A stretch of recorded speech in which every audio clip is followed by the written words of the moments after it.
Hello बच्चों, welcome back to my channel RNG के hub.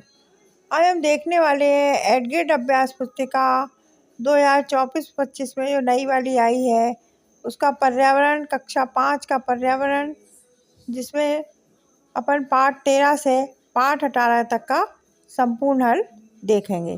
पर हाँ, अभी तक आपने मेरे चैनल को सब्सक्राइब नहीं किया तो सब्सक्राइब ज़रूर कर लें और बेल आइकन को दबाना ना भूलें, और वीडियो अच्छी लगे तो लाइक भी ज़रूर कीजिए।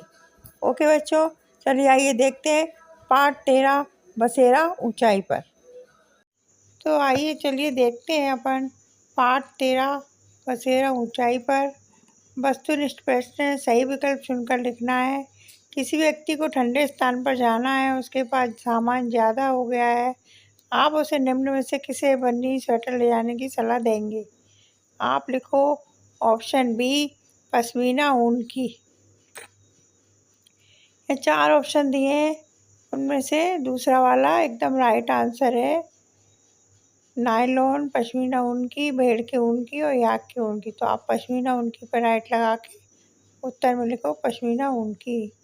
बा वाला क्वेश्चन है, ऊंचाई पर जाने पर सांस लेने में कठिनाई होती है क्योंकि वहाँ CO2 कम होती है, वहाँ O2 कम होती है, वायु दबाव बढ़ जाता है, हवा बढ़ जाती है। इसका सही आंसर है ऑप्शन 2, वहाँ O2 कम होती है। उत्तर में आप लिखो वहाँ O2 कम होती है। सा वाला देखिए, आपको पहाड़ पर एक टेंट में 2 दिन अकेले रहना हो तो आप कौन से समूह की चीज़ें अपने साथ लेकर जाओगे? चादर, ठंड के कपड़े, डंडा। ऑप्शन बी, बैग, बिस्तर, बिस्किट। ऑप्शन सी, पतली दरी, सूती कपड़े, रोटी, सब्जी। और चौथा है स्लीपिंग बैग, गर्म कपड़े, सूखा खाना।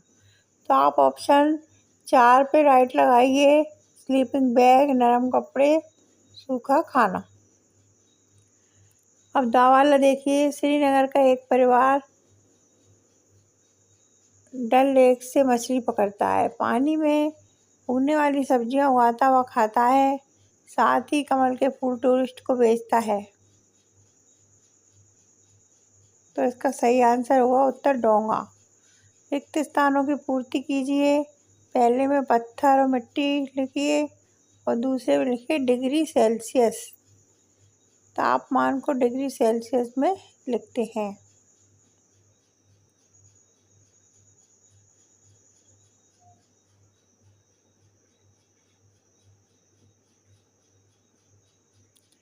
तीसरे में लिखिए याक। रेवो टेंटों को याक के बालों से बुनकर तैयार करते हैं। चौथे में लिखिए चांगपा के लोग व्यवसाय के लिए भेड़ व बकरियों का पालन करते हैं। और पांचवे में आएगा श्रीनगर में आए पर्यटक टेंट में रुकते हैं। अब देखते हैं अति लघुत्तरीय प्रश्न। प्रश्न नंबर 2, ऊंचे पहाड़ों पर चढ़ते समय पर्वतारोही अपने साथ ऑक्सीजन सिलेंडर क्यों ले जाते हैं?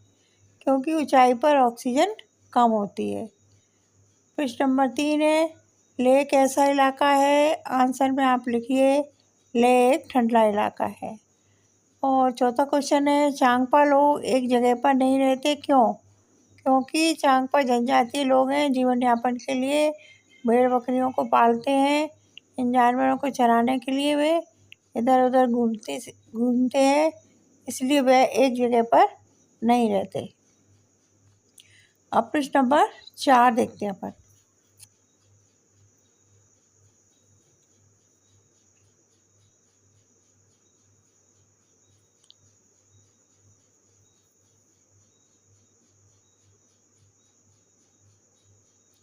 लघु उत्तरीय प्रश्न। प्रश्न नंबर 5, चांगपा के लोग जानवरों पर किस प्रकार निर्भर रहते हैं? उनकी बकरियां और भेड़ उनके लिए सबसे ज़्यादा महत्वपूर्ण है।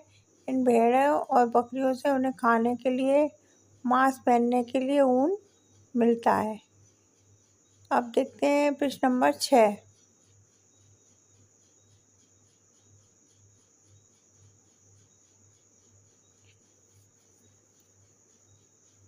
पहाड़ी व ठंडे क्षेत्रों में रहने वाले जानवरों के शरीर पर घने व लंबे बाल क्यों होते हैं? आंसर में आप लिखिए पहाड़ी व ठंडे क्षेत्रों में ठंड अधिक पड़ती है, इसलिए ठंड से बचने के लिए वहाँ के जानवरों के शरीर पर घने और लंबे बाल होते हैं। अब प्रश्न नंबर 7 देखते हैं आगे। ताशी के इलाके के लोग सर्दियों में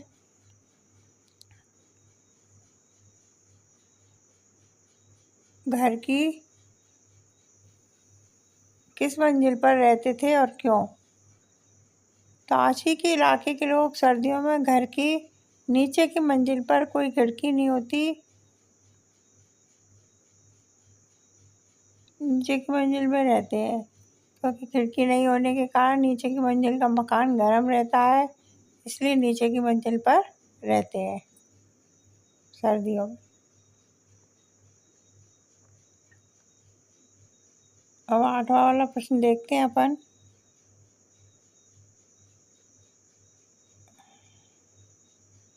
आपने किस किस घर के प्रकार के घर देखे हैं, लिखिए। तो आप उत्तर में लिखिए खर, बांस, सूखे पत्तियां तथा मिट्टी से बना मकान, ईंट तथा सीमेंट से बना मकान, बांस से बना मकान। अब प्रश्न नंबर 9 देखेंगे।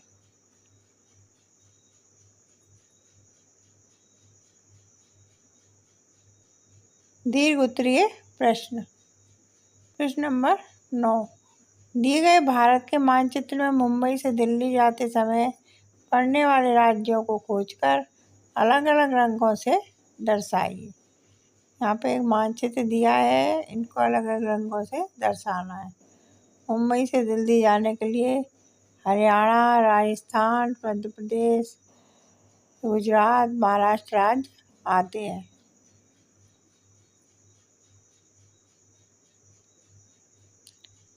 इनको अलग अलग भरना है कलर से बच्चों। अपन देखते हैं प्रश्न नंबर 10।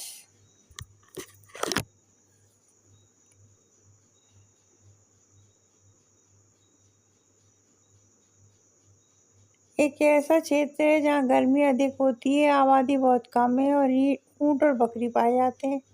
जमीन उपजाऊ नहीं है, वहाँ के लोगों का जीवन कैसा होगा? अपने विचार नीचे लिखे बिंदुओं के आधार पर लिखिए। जैसे घर, मिट्टी, रेत और गोबर की दीवार वाले घर होते हैं। भोजन, बकरी, खजूर, मक्खन आदि। व्यवसाय, कृषि और पशुपालन। यातायात, बैलगाड़ी। इस तरीके से आपको इस क्वेश्चन को सॉल्व करना है। उसके बाद अपन प्रोजेक्ट कार्ड देखेंगे और ये आपका वीडियो पूरा होता है। प्रोजेक्ट कार्ड आप अपने मन से बनाएंगे और वीडियो अच्छी लगी हो तो लाइक ज़रूर कीजिए। Thank you for watching. इसका वस्तुनिष्ठ प्रश्न है, सही विकल्प चुनकर लिखिए। भूकंप या अन्य आपदा के समय कुत्ते की मदद क्यों लेते हैं? उसका आंसर है उसके सूंघने की शक्ति के कारण। आप ऑप्शन 3 पे राइट लगाइए। उसके सूंघने की क्षमता के कारण, देखने की शक्ति के कारण, सुनने की शक्ति के कारण, उसकी वफादारी के कारण। तो आप लिखिए उसके सुनने की शक्ति के कारण। ऑप्शन 3 पे राइट लगाइए। चलिए आइए देखते हैं अपन बा वाला। बाढ़ या भूकंप के समय जब लोग बेघर हो जाते हैं तब उन्हें कौन से समूह के सामान की आवश्यकता होती है? ऑप्शन ए घर, खिलौने, दवाइयाँ, बी कपड़े, खिलौने, फर्नीचर, 3 अस्पताल, सब्जी, फर्नीचर और 4 खाने पीने का सामान, कपड़े, दवाइयाँ। तो आप 4 पे राइट लगाइए और लिखिए उत्तर में खाने पीने का सामान, कपड़े, दवाइयाँ। अब सवाल है,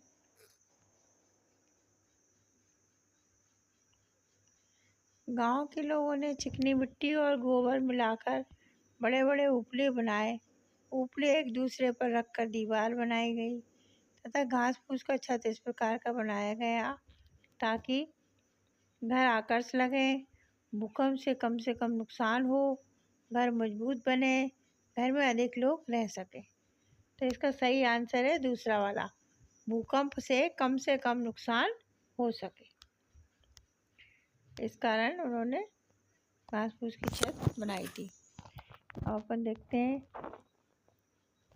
दा वाला। डूबे हुए घर, जानवरों के बहते शरीर, नदी का पानी और दुखी लोग, यह किस प्राकृतिक आपदा की ओर संकेत कर रहे हैं? बाढ़ की ओर। तो ऑप्शन ए बाढ़ पे आप राइट लगाइए। जब बाढ़ आती है तो घर डूब जाते हैं और लोग दुखी हो जाते हैं, जानवरों के शरीर पे बहते हुए पानी दिखता है। अब रिक्त स्थानों की पूर्ति कीजिए। पहले में आप लिखिए भूकंप एक प्राकृतिक आपदा है, प्राकृतिक आएगा इसमें। और दूसरे में लिखिए वैज्ञानिक, तीसरे में बिजली और चौथे में लकड़ी।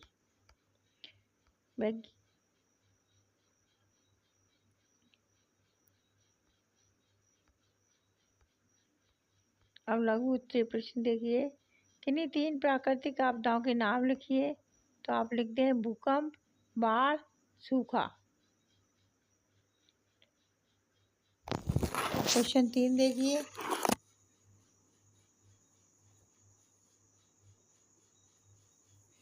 चित्र देखकर बताएं यह बच्चा किस आपदा के बचाव की कोशिश कर रहा है। तो आप उत्तर में लिखिए भूकंप। और प्रश्न नंबर 4 देखिए। अब इसके बाद धीरे धीरे सरकाता है।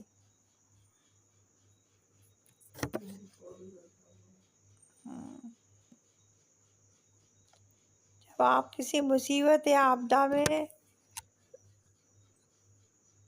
हैं तब कौन से संस्थानों की मदद लेना चाहेंगे? प्रश्न नंबर 4 है, जब आप किसी मुसीबत या आपदा में हैं तब कौन से संस्थानों की मदद लेना चाहेंगे? तो आंसर में आप लिखिए एनडीएमए,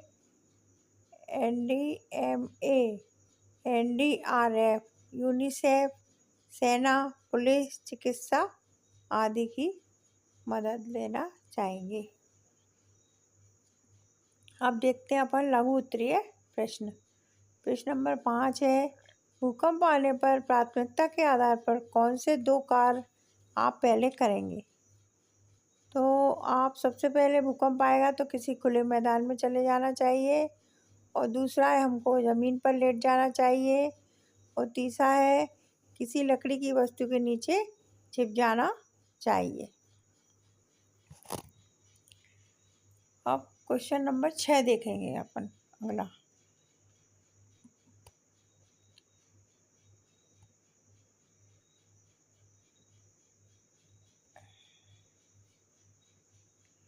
किसी मुसीबत के समय संपर्क करने के लिए अपने क्षेत्र के सहायता केंद्रों के फ़ोन नंबर लिखिए। जब आप पे मुसीबत आए तो आप पुलिस से संपर्क करते हैं या एम्बुलेंस से संपर्क करते हैं? तो पुलिस का 100 नंबर है और एम्बुलेंस का 108 नंबर है। अब क्वेश्चन 7 वाला देखिए आप। बाढ़ जैसी प्राकृतिक आपदा के समय लोगों को कौन कौन सी समस्याओं का सामना करना होता है? बाढ़ आ जाने पर घरों में पानी भर जाने से रहने और सोने की समस्या हो जाती है। लोग घर से बाहर हो जाते हैं। भोजन की समस्या हो जाती है। सभी जगह पानी पानी हो जाता है।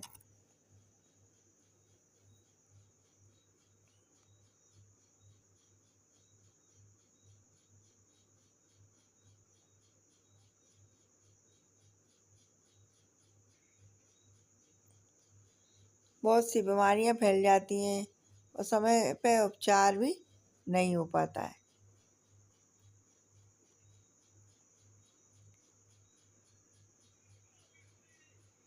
अब 8वां वाला देखिए। भूकंप आने पर हमें कौन कौन सी समस्याओं का सामना करना होता है? भूकंप आने पर सामान और इमारतें गिर जाती हैं, बिजली की लाइन गिर जाती है, जिसके परिणाम स्वरूप लोगों को चोट भी लग जाती है, संपत्ति का नुकसान होता है, अन्य क्षति और घटनाओं को जन्म दे सकता है। कौन? भूकंप। और तो और लोगों की मृत्यु भी हो जाती है।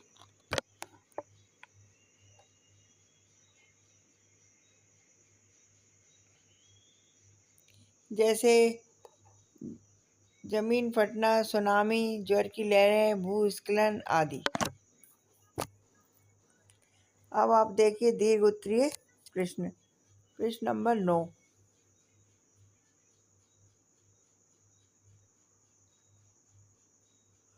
किसी भी आपदा के बाद जीवन को दोबारा संभालने के लिए क्या क्या करना पड़ता है? किसी भी आपदा के बाद जीवन को दोबारा संभालने के लिए क्या क्या करना पड़ेगा? आपदा के बाद वाहन चलाने से बचे, आपातकालीन वाहनों के लिए सड़कें साफ रखें। दूसरा नंबर है आपदा के बाद भोजन, पानी, चिकित्सा, मनोवैज्ञानिक देखभाल करें। आपदा के बाद सफाई, घर की मरम्मत और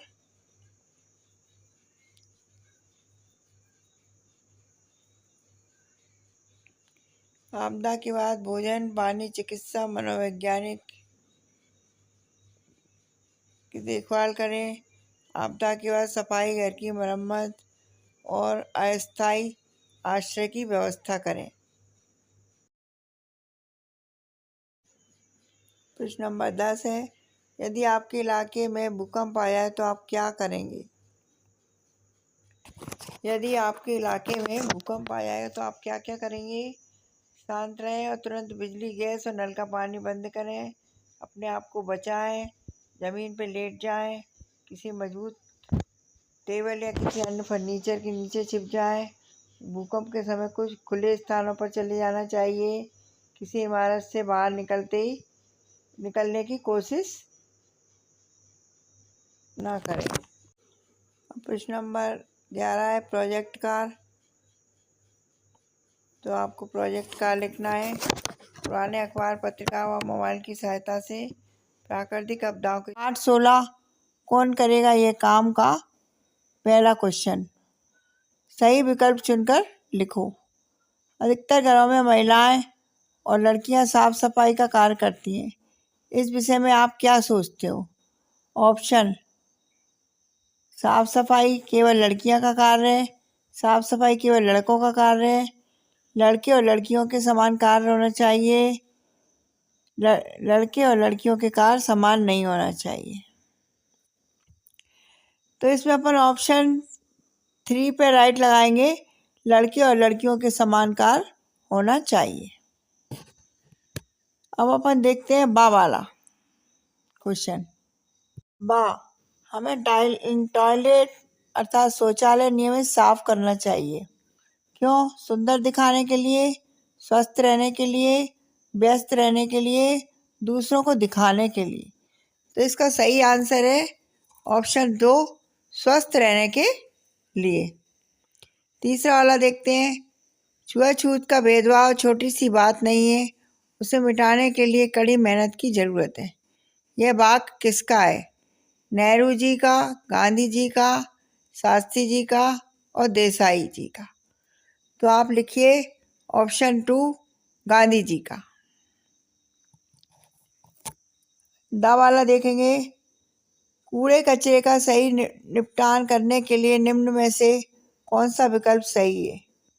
हरे डस्टबिन में गीला कचरा एवं नीले डस्टबिन में सूखा कचरा, नीले डस्टबिन में गीला कचरा एवं हरे डस्टबिन में सूखा कचरा, हरे डस्टबिन में गीला एवं सूखा दोनों प्रकार का कचरा और नीले डस्टबिन में सूखा एवं गीला दोनों प्रकार का कचरा। इसमें option A is the right answer. Hare dustbin में गीला कचरा और नीले डस्टबिन में सूखा कचरा होना चाहिए। अपन देखते हैं रिक्त स्थानों की पूर्ति। महात्मा गांधी ने छुआछूत के भेदभाव पर बदलाव लाने की कोशिश की। इसमें छुआछूत आएगा। दूसरा है आज़ादी के बाद बाबा साहब की अगुवाई में हमारे देश का संविधान तैयार हुआ। तो इसमें आएगा संविधान। और तीसरा वाला देखते हैं। अपने घर एवं विद्यालय का टॉयलेट साफ रखना हम सबकी जिम्मेदारी है। इसमें जिम्मेदारी लिखिए आप। और चौथा है आजकल वैक्यूम क्लीनर मशीन से भी कचरा साफ किया जाता है। तो इसमें लिखेंगे अपन वैक्यूम क्लीनर। चलिए आइए अगला देखते हैं अति लघु उत्तरीय प्रश्न। प्रश्न नंबर 3। आपके घर में शौचालय कौन साफ करता है? उत्तर में आप लिखो मम्मी पापा और घर में से सभी। प्रश्न नंबर 3 है आप अपने घर को साफ रखने में क्या मदद करते हैं? कचरा नहीं फैलाते, साफ सफाई में मदद करते हैं और सूखा कचरा अलग डालते हैं। प्रश्न नंबर 4, आप अपने स्कूल बैग की सफाई कब करते हैं? उत्तर में आप लिखिए, हम अपने स्कूल बैग की सफाई हर संडे यानी रविवार को धोकर साफ करते हैं। अब देखते हैं लघु उत्तरीय प्रश्न। प्रश्न नंबर 5, क्या समाज में लोगों द्वारा किए जाने वाले सभी कामों की एक ही तरह से देखा जाता है? यदि नहीं तो क्यों? उत्तर में आप लिखिए नहीं, क्योंकि समाज में अभी बहुत से लोगों में रूढ़िवादी सोच है जो साफ सफाई के काम में काम करने वाले लोगों की घृणा की नज़र से देखते हैं, पर ऐसा नहीं होना चाहिए। प्रश्न नंबर 6, आपके विद्यालय के कूड़े कचरे का निपटान कैसे किया जाता है? उत्तर में आप लिखिए, विद्यालय में होने वाले गीले व सूखे कचरे को अलग डब्बों में रखें और समय समय पर कचरे वाली गाड़ी में डालकर उन्हें खाली करें। अब 7वां वाला देखते हैं बच्चों। सड़क पर झाड़ू लगाने वाले के प्रति आपका व्यवहार कैसा होना चाहिए? सामान्य होना चाहिए। हमें उनके साथ अच्छा व्यवहार करना चाहिए। प्रश्न नंबर 8 है, सफाई करने वालों को किन किन परेशानियों का सामना करना पड़ता होगा? सोचकर लिखिए। सफाई करने वालों को घृणा की नज़र से देखा जाता है और उन्हें समाज में सम्मान नहीं मिलता, जबकि उन्हें समान दृष्टि से देखना चाहिए। अब प्रश्न नंबर 9 है, दीर्घ उत्तरीय प्रश्न। प्रश्न नंबर 9, अगर सफाई कर्मी हड़ताल पर चले जाएं तो हमारे जीवन पर क्या प्रभाव पड़ेगा? अगर सफाई कर्मी हड़ताल पर चले जाएं तो हमें बहुत सी समस्याएं हो जाएंगी, गंदगी बढ़ जाएगी, बदबू और बीमारियां फैल जाएंगी और पूरे समाज में जीना मुश्किल हो जाएगा। अब 10वां वाला देखते हैं बच्चों अपन। क्वेश्चन बा, सामाजिक रूप से हमें ऐसे क्या करना चाहिए कि सफाई अच्छी हो जाए? इसी तरीके से प्रश्न नंबर 10 है, नीचे दिए गए चित्रों में कार्य को पहचान कर उनके नाम लिखिए एवं इनमें से आप कौन से काम करना चाहोगे और कौन से नहीं कारण सहित लिखिए। जैसे कि कार्य पेंटिंग, मिठाई बेचना, ड्राइवरिंग, तो पसंद नापसंद, पसंद पसंद पसंद। कारण सभी काम समान होता है, कोई काम छोटा बड़ा नहीं होता। इस तरीके से आपका ये क्वेश्चन नंबर 10 पूरा होता है बच्चों। अपन अगला देखते हैं, प्रोजेक्ट कार।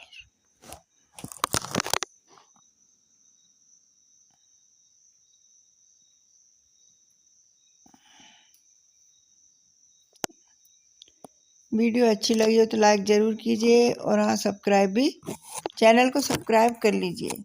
इससे आने वाले सारे वीडियो आप सबसे पहले देख पाएंगे। ओके बच्चों, अब अपन देखते हैं क्वेश्चन नंबर 11, जो कि है आपका प्रोजेक्ट कार।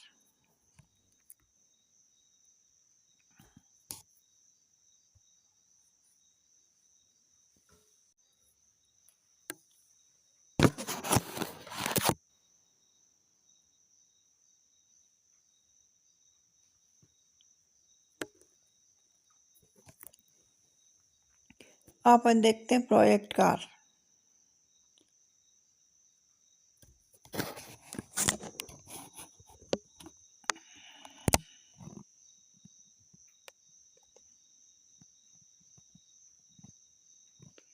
आपके घर या आसपास सफाई करने के लिए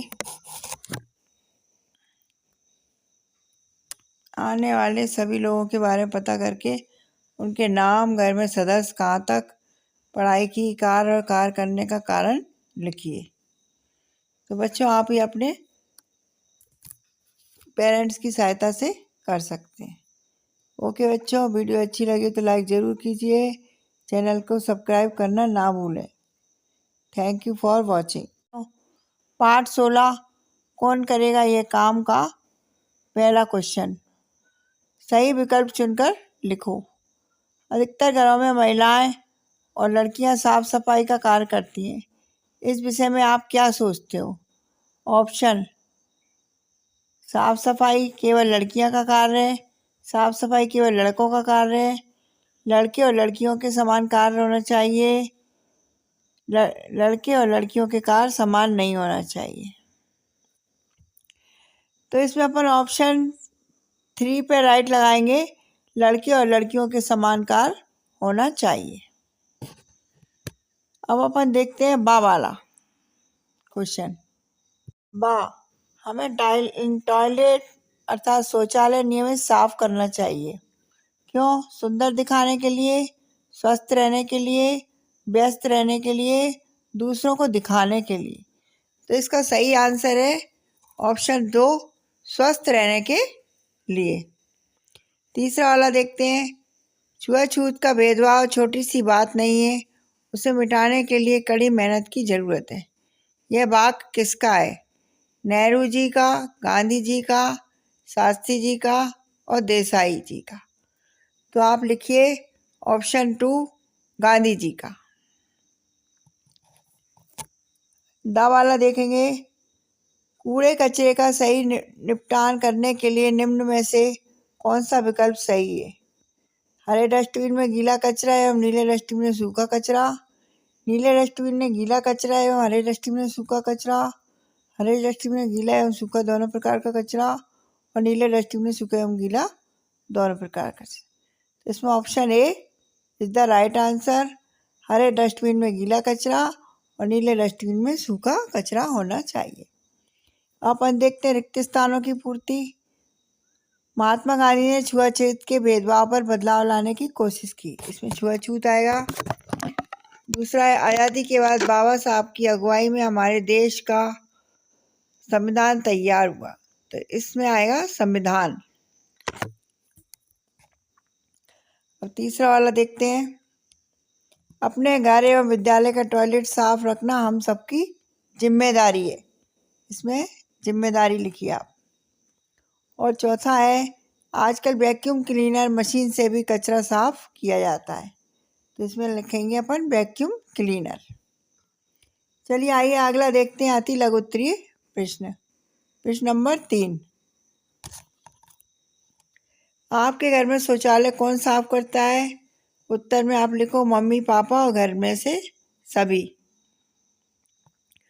प्रश्न नंबर 3 है आप अपने घर को साफ रखने में क्या मदद करते हैं? कचरा नहीं फैलाते, साफ सफाई में मदद करते हैं और सूखा कचरा अलग डालते हैं। प्रश्न नंबर 4 आप अपने स्कूल बैग की सफाई कब करते हैं? उत्तर में आप लिखिए हम अपने स्कूल बैग की सफाई हर संडे यानी रविवार को धोकर साफ करते हैं। अब देखते हैं लघु उत्तरीय प्रश्न। प्रश्न नंबर 5 क्या समाज में लोगों द्वारा किए जाने वाले सभी कामों की एक ही तरह से देखा जाता है? यदि नहीं तो क्यों? उत्तर में आप लिखिए नहीं, क्योंकि समाज में अभी बहुत से लोगों में रूढ़िवादी सोच है जो साफ सफाई के काम में काम करने वाले लोगों की घृणा की नज़र से देखते हैं, पर ऐसा नहीं होना चाहिए। प्रश्न नंबर 6 आपके विद्यालय के कूड़े कचरे का निपटान कैसे किया जाता है? उत्तर में आप लिखिए विद्यालय में होने वाले गीले व सूखे कचरे को अलग डब्बों में रखें और समय समय पर कचरे वाली गाड़ी में डालकर उन्हें खाली करें। अब 7वां वाला देखते हैं बच्चों। सड़क पर झाड़ू लगाने वाले के प्रति आपका व्यवहार कैसा होना चाहिए? सामान्य होना चाहिए। हमें उनके साथ अच्छा व्यवहार करना चाहिए। प्रश्न नंबर 8 है सफाई करने वालों को किन किन परेशानियों का सामना करना पड़ता होगा? सोचकर लिखिए। सफाई करने वालों को घृणा की नज़र से देखा जाता है और उन्हें समाज में सम्मान नहीं मिलता, जबकि उन्हें समान दृष्टि से देखना चाहिए। अब प्रश्न नंबर 9 है दीर्घ उत्तरीय प्रश्न। प्रश्न नंबर 9 अगर सफाई कर्मी हड़ताल पर चले जाएं तो हमारे जीवन पर क्या प्रभाव पड़ेगा? अगर सफाई कर्मी हड़ताल पर चले जाएं तो हमें बहुत सी समस्याएं हो जाएंगी, गंदगी बढ़ जाएगी, बदबू और बीमारियां फैल जाएंगी और पूरे समाज में जीना मुश्किल हो जाएगा। अब 10वां वाला देखते हैं बच्चों अपन। क्वेश्चन बा, सामाजिक में ऐसे क्या करना चाहिए कि सफाई अच्छी हो जाए। इसी तरीके से प्रश्न नंबर 10 है, नीचे दिए गए चित्रों में कार्य को पहचान कर उनके नाम लिखिए एवं इनमें से आप कौन से काम करना चाहोगे वो कौन से नहीं कारण सहित लिखिए। जैसे कि कार्य पेंटिंग, मिठाई बेचना, ड्राइवरिंग। तो पसंद नापसंद, पसंद पसंद पसंद। कारण सभी काम समान होता है, कोई काम छोटा बड़ा नहीं होता। इस तरीके से आपका ये क्वेश्चन नंबर 10 पूरा होता है बच्चों। अपन अगला देखते हैं, प्रोजेक्ट कार।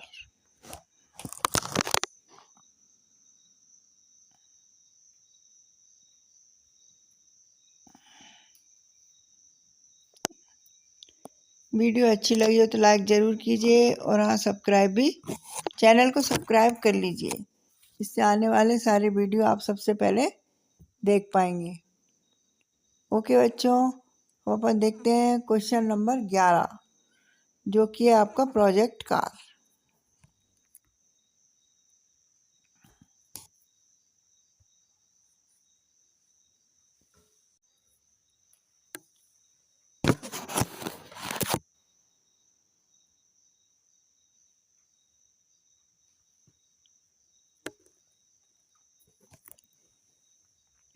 अपन देखते हैं प्रोजेक्ट कार।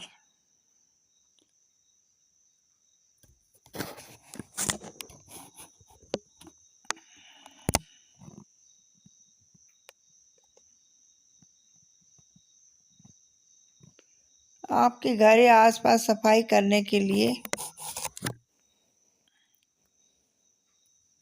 आने वाले सभी लोगों के बारे में पता करके उनके नाम, घर में सदस्य, कहाँ तक पढ़ाई की, कार्य और कार्य करने का कारण लिखिए। तो बच्चों आप ये अपने पेरेंट्स की सहायता से कर सकते हैं। ओके बच्चों, वीडियो अच्छी लगी तो लाइक ज़रूर कीजिए, चैनल को सब्सक्राइब करना ना भूलें।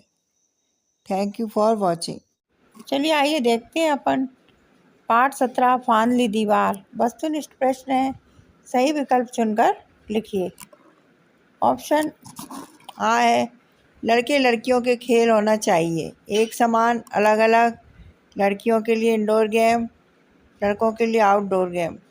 तो इसका ऑप्शन है ए, वन वाला राइट है, एक समान। अब बा पे आइए आप। बा वाला अपन देखते हैं, घर के बाहर खेले जाने वाले खेलों का समूह है, शतरंज, ludo, tennis, cricket, hockey, football, ताश, सांप सीढ़ी, लूडो, कैरम, अष्टचंगा, चौसर।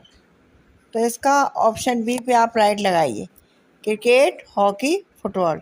ये घर के बाहर खेले जाने वाले का समूह है। अब अपन सा वाला देखते हैं बच्चों। बास्केटबॉल की टीम में खिलाड़ियों की संख्या होती है 5, 11, 12, 9।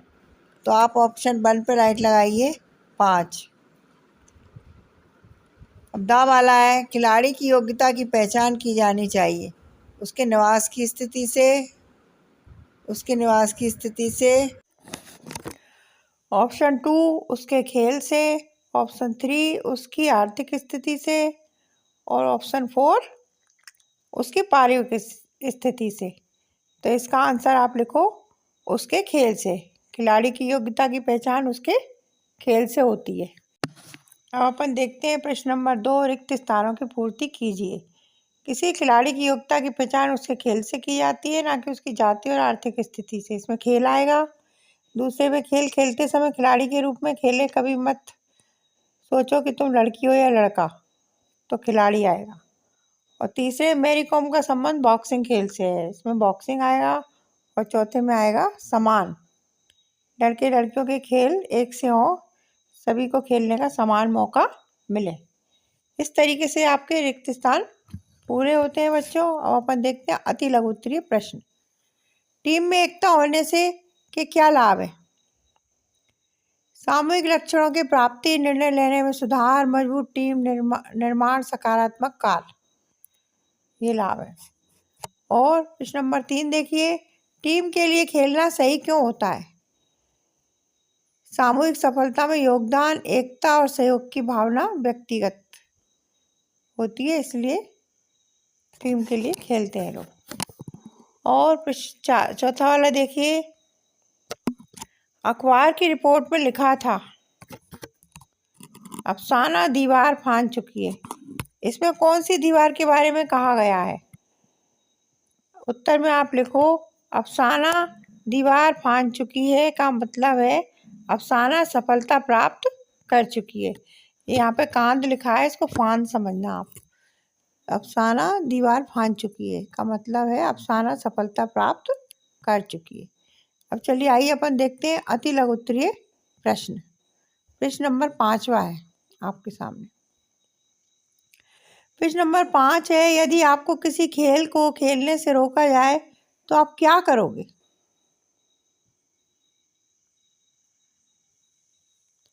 यदि आपके खेल को खेलने से रोका जाए तो आप क्या करोगे? यदि हमें कोई खेलने से रोका जाए तो हम उसके प्रति आवाज़ उठाएंगे और अधिक समस्या में न्यायालय की सहायता भी लेंगे। अब प्रश्न नंबर 6 देखिए आप। अभी तक आपने मेरे चैनल को सब्सक्राइब नहीं किया तो सब्सक्राइब जरूर कर लें और हाँ, बेल आइकन को दबाना ना भूलें, जिससे कि सारे वीडियो सबसे पहले आप देख पाएंगे। चलिए देखते हैं प्रश्न नंबर 6। आपके आसपास के परिवारों में घर के काम कौन करता है? क्या यह सही है या बदलाव करने की आवश्यकता है? तो आप आंसर में लिखो हमारे आसपास के परिवारों में घर का काम महिलाएं करती हैं, यह सही नहीं है। पुरुषों को भी घर के काम में हाथ बढ़ाना चाहिए। अब अपन प्रश्न नंबर 7 देखेंगे।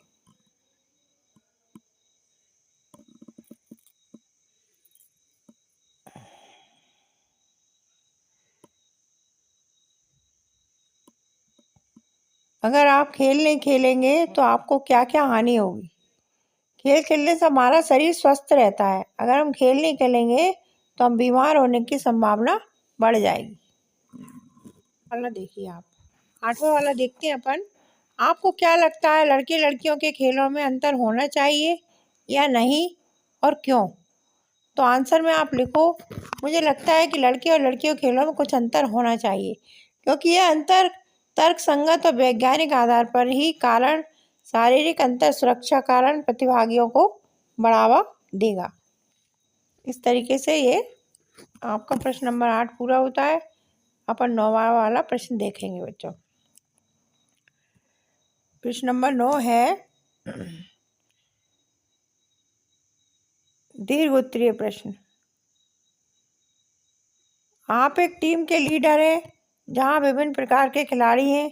आप खिलाड़ियों में एकता और टीम भावना लाने के लिए क्या क्या करोगे?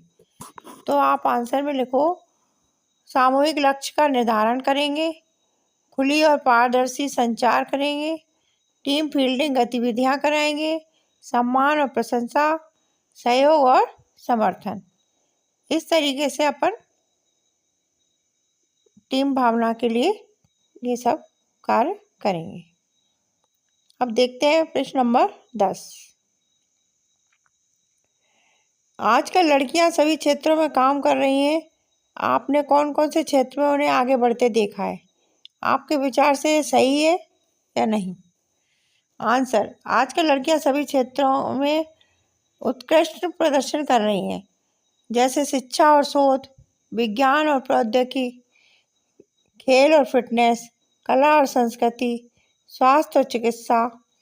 मतलब सभी क्षेत्रों में लड़कियां काम कर रही हैं। राजनीति में भी हैं, व्यवसाय मेरे विचार में बिल्कुल सही है। इस तरीके से आपके क्वेश्चन 10 पूरा होता है बच्चों। वीडियो अच्छी लगी हो तो लाइक ज़रूर कीजिए और हाँ, चैनल को सब्सक्राइब ज़रूर कर लीजिए। इससे आने वाले सारे वीडियो के नोटिफिकेशन सबसे पहले आप देख पाएंगे। ओके बच्चों, थैंक यू फॉर वॉचिंग। वस्तुनिष्ठ प्रश्न। सही विकल्प चुनकर लिखना है। जात्या के गांव छोड़ने का कारण था कारखाना बनना, बांध बनना, खेल का मैदान बनना और रेलवे स्टेशन बनना। तो आप इसका ऑप्शन लिखिए, दूसरा वाला राइट पे लगाइए, बांध बनना। बांध बनने के कारण वो गांव छोड़कर चली गई थी। अब अपन देखते हैं बा वाला। नदी पर बांध बनने से उसके आसपास के गांव की क्या फायदा होगा? कपड़े का उत्पादन बढ़ेगा, बिजली का उत्पादन बढ़ेगा, कागज का उत्पादन बढ़ेगा, गैस का उत्पादन बढ़ेगा। मतलब नदी पर बांध बनने से उसके आसपास गांव को क्या फायदा होगा? आप लगाइए ऑप्शन 2, बिजली का उत्पादन बढ़ेगा। अब अपन सा वाला देखते हैं। जात्या के पर्वत कहाँ रहते थे? पूर्वज। जात्या के पूर्वज कहाँ रहते थे? तो आप खेड़ी गांव, सिंदूरी, मुंबई, नवागांव। तो आप लिखिए ऑप्शन 1, खेड़ी गांव। अब दा वाला देखिए। जात्या जब मुंबई पहुंचा तो जीवन यापन के लिए उसने कौन कौन सा कार्य प्रारंभ किया? उसने अपने जीने के लिए क्या क्या किया? पुताई का कार्य, बढ़ई का कार्य, मछली पकड़ने की जाली की मरम्मत का कार्य, बिजली का कार्य। तो आप ऑप्शन 3 पर राइट लगाइए, मछली पकड़ने की जाली की मरम्मत का कार्य उसने किया था अपने जीवन यापन चलाने के लिए। अब देखते हैं रिक्त स्थानों की पूर्ति।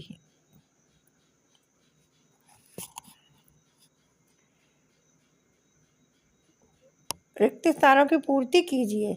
सिंदूरी के लोग खेड़ी के लोगों बिना बुलाए मेहमान कहकर मजाक उड़ाते थे। दूसरा है, इसमें आया बिना बुलाए मेहमान। दूसरा है, जात्रा खेड़ी गांव में बांध बनने के कारण सिंदूरी गांव आया था। तीसरा है, जात्रा भाई जमीन और जानवर बेचकर मुंबई आए। दूसरे में बांध आएगा, तीसरे में जमीन और जानवर आएगा, और चौथा वाला देखते हैं। खेड़ी गांव के लोगों को सिंदूरी गांव आने पर मुसीबतों का सामना करना पड़ा। इसमें मुसीबतों बनना है।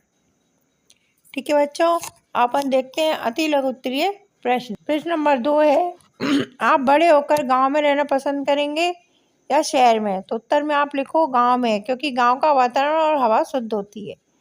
तीसरा वाला है, शहर में आबादी ज़्यादा होती है फिर भी लोग अकेला महसूस करते हैं, क्यों? क्योंकि शहर के लोग पैसे कमाने की भागदौड़ में लगे रहते हैं, तो वे एक दूसरे को समय नहीं दे पाते। और चौथा वाला प्रश्न देखते हैं अपन, आपको गांव छोड़ दूर नई जगह जाकर रहना कैसा लगेगा? यदि आपको गांव छोड़ना पड़े और दूर नई जगह जाएंगे तो आपको कैसा लगेगा? तो आपको बिल्कुल भी अच्छा नहीं लगेगा।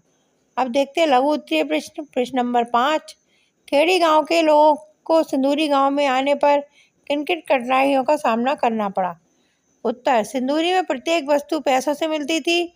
सिंदूरी में यदि कोई बीमार पड़ जाता तो डॉक्टरों से अस्पताल में दिखाना पड़ता था। अस्पताल में दवा भी नहीं मिलती थी, जबकि जात्या के गांव में जड़ी बूटी से इलाज हो जाता था। गांव का जीवन शहरों से किस प्रकार अलग है? गांव का जीवन शांत और खुशहाल है।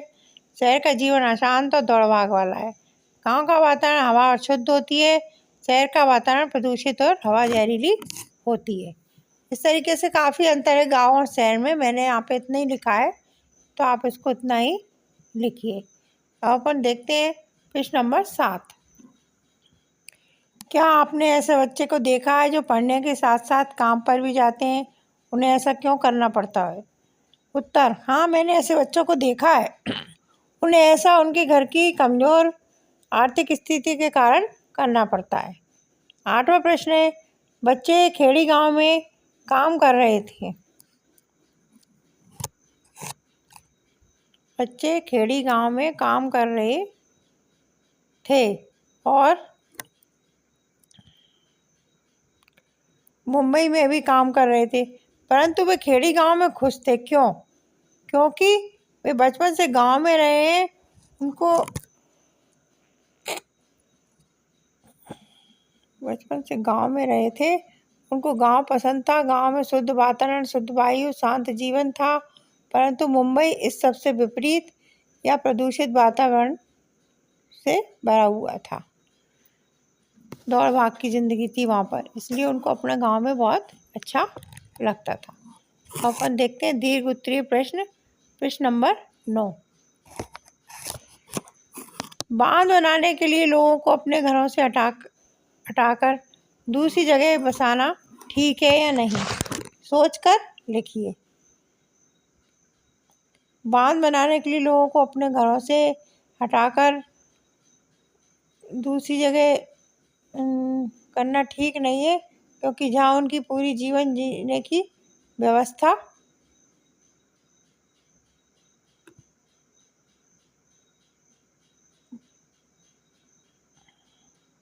बांध बनाने की व्यवसाय सबसे है, वह सब उजड़ जाता है और जीने के लिए नए व्यवसाय और साधन जोड़ना खोजना पड़ता है, जो बहुत कठिन कार्य है। यहाँ PDF में कहीं कहीं मात्रा की अशुद्धि हो गई है बच्चों। प्रश्न नंबर 10 है, बांध बनाने के फायदे और नुकसान लिखिए। बांध बनाने के फायदे हैं जल संसाधन, जल संचयन, सिंचाई व्यवस्था, बिजली उत्पादन, बाढ़ नियंत्रण और पानी की गुणवत्ता। और नुकसान क्या है? पर्यावरण पर प्रभाव, जनसंख्या विस्थापन, आर्थिक बोझ, जोखिम, सामाजिक प्रभाव। इस तरीके से आपका ये क्वेश्चन 10 पूरे होते हैं बच्चों। वीडियो अच्छी लगी हो तो लाइक ज़रूर कीजिए और हाँ, चैनल को सब्सक्राइब ज़रूर कर लीजिए।